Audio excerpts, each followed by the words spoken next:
All right, so I want to talk more about sensory stuff.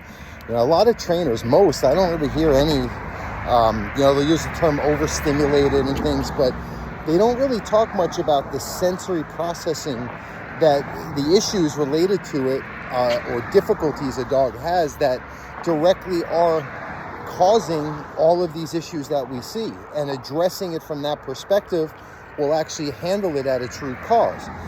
It's all about just sensory overload during transitional and social interactions. And I'm going to explain why I'm doing this near a very busy road in a second.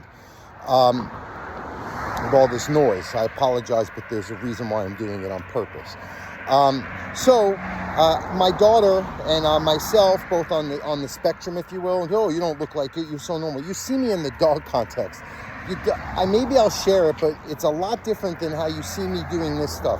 And that's why I can actually walk. And that's the point of this, with all this noise and all this stuff around me, because I have my dogs with me. I'm focused on you guys on the camera. My attention is more organized, sensory, and just in my thoughts, which organizes senses. That's what meditation is.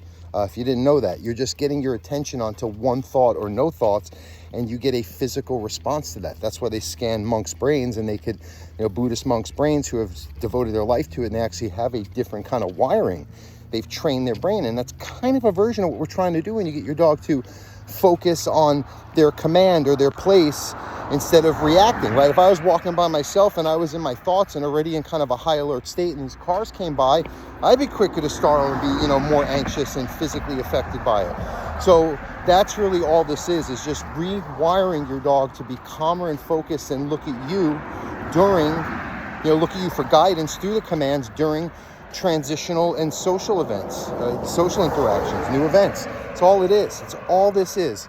Again, if you have a child on the spectrum, you understand it's all about transitions and sensory processing. And you have to be a guide for your child when these things happen so that they can learn these coping skills on their own. Training is just being the guide. It's just being the guide.